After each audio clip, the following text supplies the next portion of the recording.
Hi, my name is Chris Troutman, and I'm going to do a painting demonstration.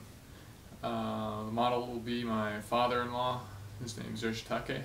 So we'll start out with, or I'm going to start with pencil, something that I think is familiar to everybody, and transition into using the paint gradually, starting with just burnt umber with an underpainting, and then move on to blocking in.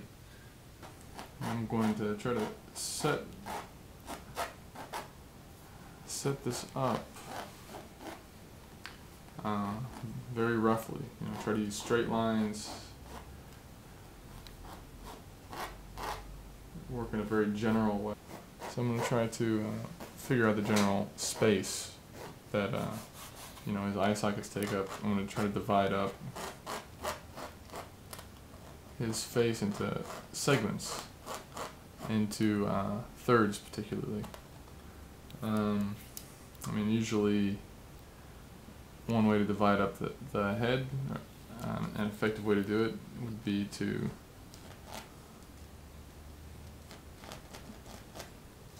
to look at the top of the eye socket, the base of the nose, and the chin, and then using that as kind of a rough guideline, adjusting these proportions for each model, because everyone's a little bit different, but that gives you a good starting point, considering the space that's also continues above the forehead. The eyes will roughly end up in the middle.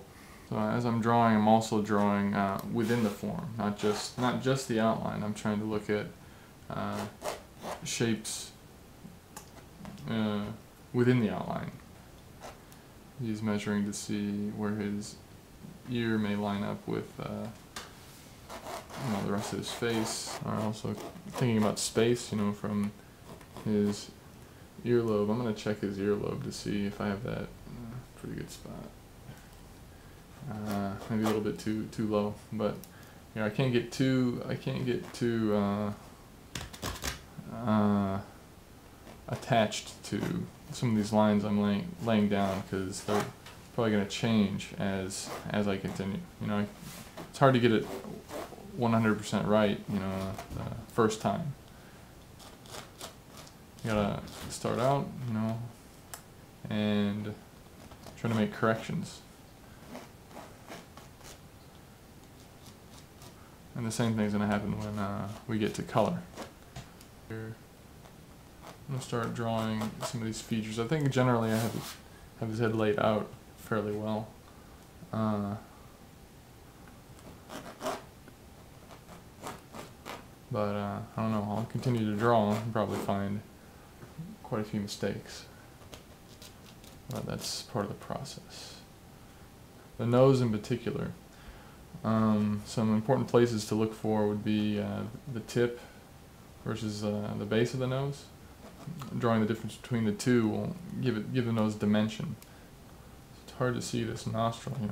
The nostril closest to us, we can see quite a bit of it.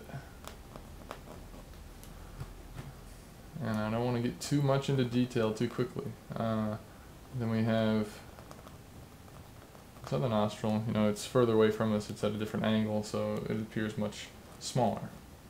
So now we'll get down to the philtrum, try to draw the shadow shape there. Try to give enough space. There's space there. It's there's a good distance from the base of the nose to his lip. At least I think so. See, there's a shadow from his cheekbone over here.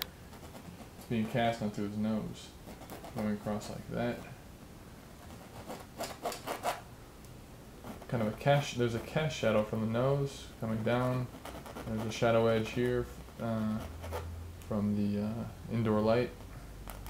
What else do we have?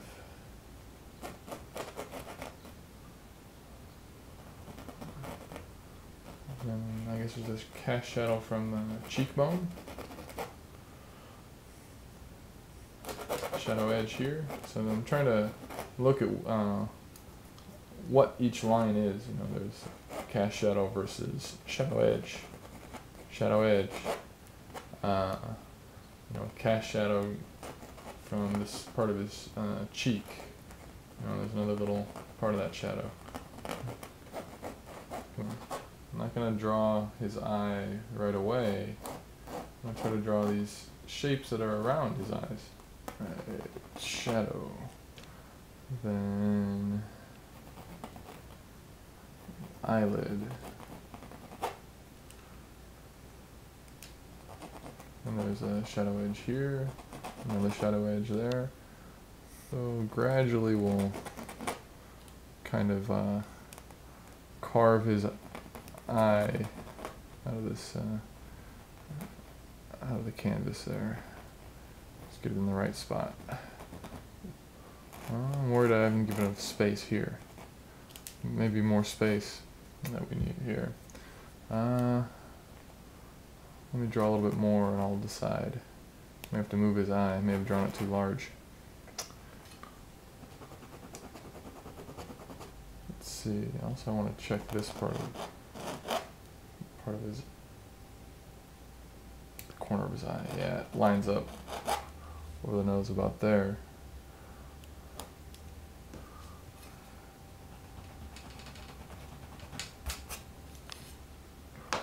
Then drawing. His face is symmetrical, but it's also at 3/4 view.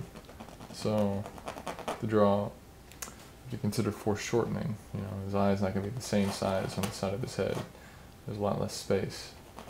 All right, I'll try to start off with this shadow over here. Let's see.